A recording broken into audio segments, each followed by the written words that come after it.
Hey guys, it's Molly. I'm back tonight to show you some techniques that I use to make watercolor backgrounds. And these can be used on a multitude of things. A lot of times I use them on wedding products like place cards or table numbers, but you could use them on lettering that you're providing for a client, a custom order. There's a lot of different ways to use it.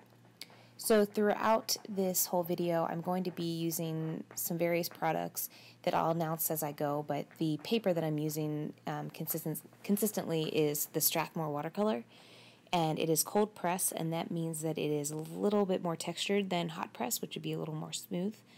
And I am going to cut these pieces down that I'm using. This one is 6x6, and I have a couple 4x6s as well.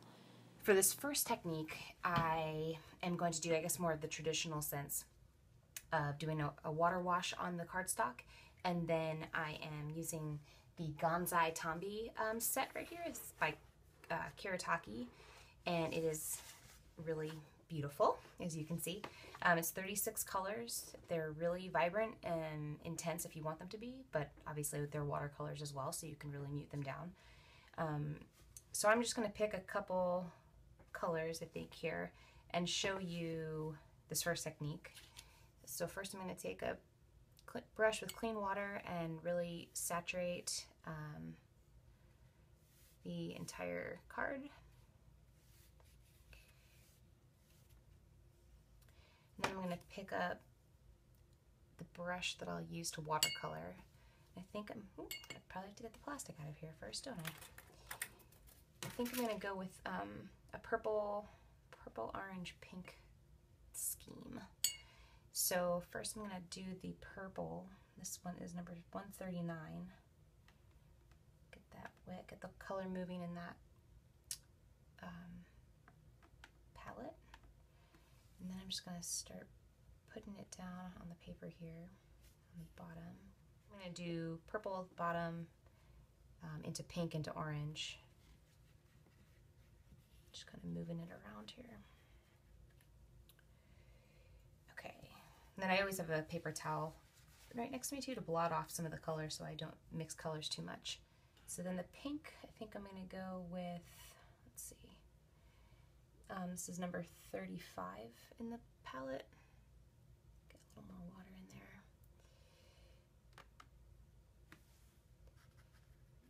Drop that in.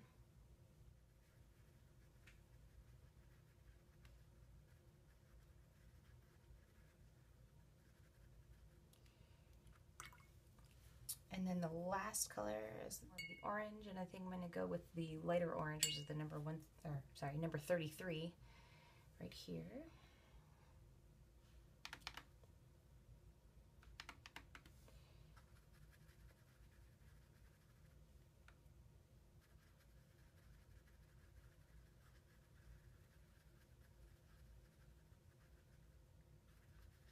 So this is more, I would call it the more traditional sense compared to maybe some of the other techniques that I've seen along the way. Considering one of them coming up, I've heard it called smooshing, which is a ridiculous word. So with that being said, I think this is a little more traditional. I think I'm actually going to add, I need to add a little bit more water. I'm actually just going to spray the top of this. I'm going to add some yellow at the top. Pick up this bright yellow here.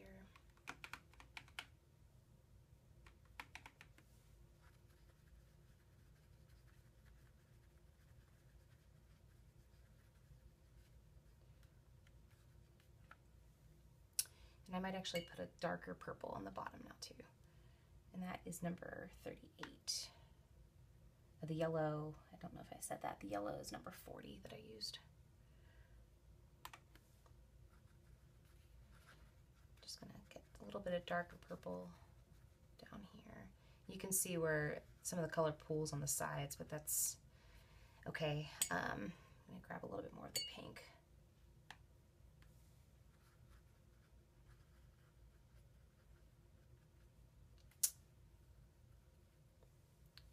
Okay, so now I am going to dry this with my heat gun. I use a Milwaukee brand heat gun, and I'm gonna cut the tape here while I do that so I don't waste your time with me drying, and I will see you back here to show you the finished product.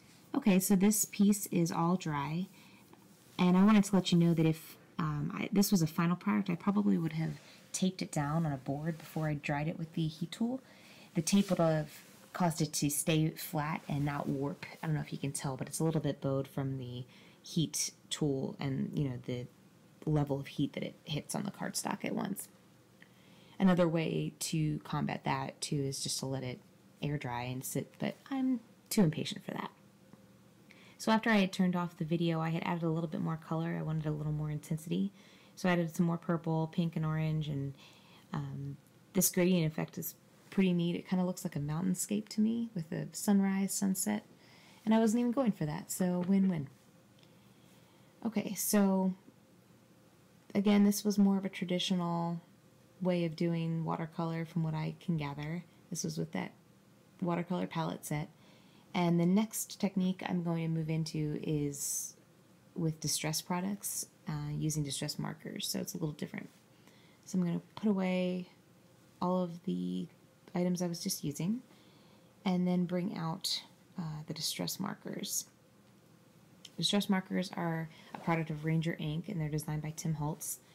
They are water-based, and they react really well with water.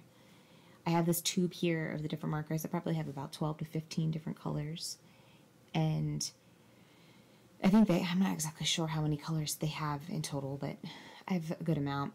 I'm still using the same cardstock. This is probably a 4x6 dimension, and they're similar actually to dual brush pens where they have two different tips. There was the brushed end tip, and then there's also a fine end tip. I don't use that one as often with these, but they work similar to that Tombow dual brush that everybody loves.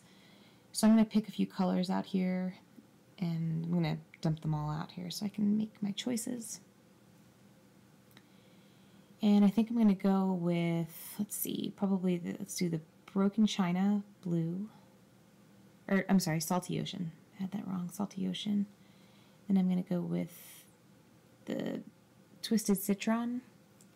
And then let's just do a darker blue. This is the Blueprint.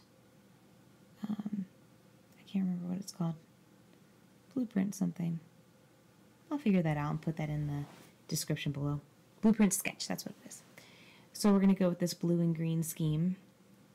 And what I'm going to do here is I'm just going to kind of haphazardly take the brush tip and just write on the cardstock. This is just the marker to the dry cardstock right now, and I don't have any pattern. I'm just scribbling it down where I want to, and this is why this technique I think is so easy, because you don't have to have any rules. You don't have to think that you're doing it wrong, because you can't do it wrong. So now I'm adding some of that Twisted Citron.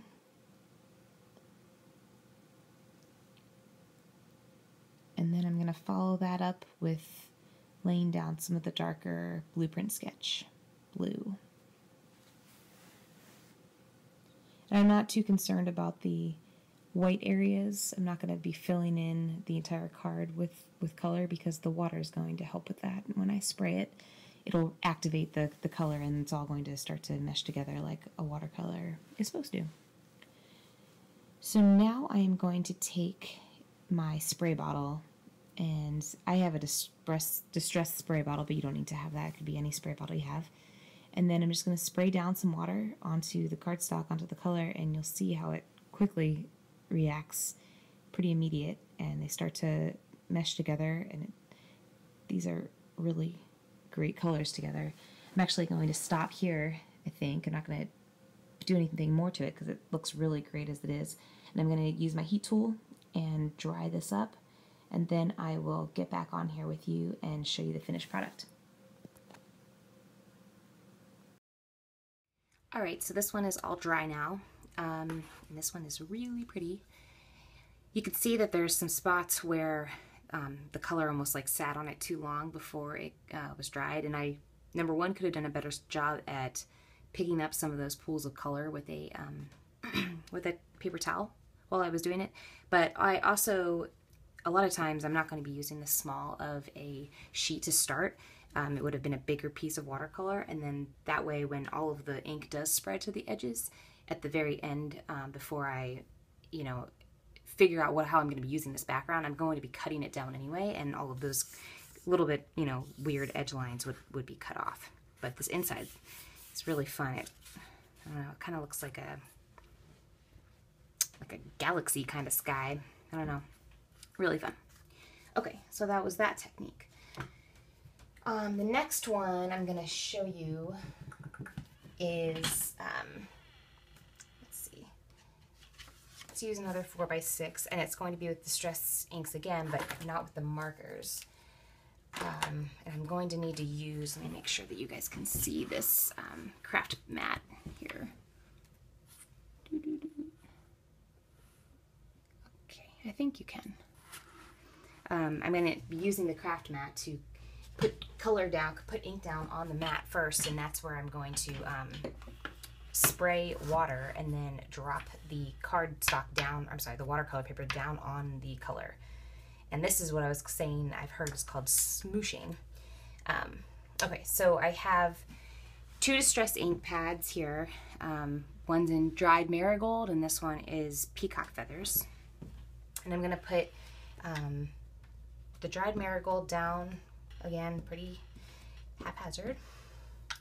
Then I'm going to throw some Peacock Feathers in there too. I hope that you can see this right now. Okay. And now I'm going to take the spritzer and I'm going to spray some water, get that all activated and working, meshing together. And then I'm going to take my paper, and it's dry, I didn't put any water on it, and I'm just going to lay it down in the color. Not really rubbing it, just kind of patting it. And then I'm going to pick it up, see what we got going. So that's fun. The orange and the blue kind of made a bit of a green. I'm going to hit it back down on this corner too to get a little bit more color there. I want more orange on it. Let me see if I can pick up just orange right here.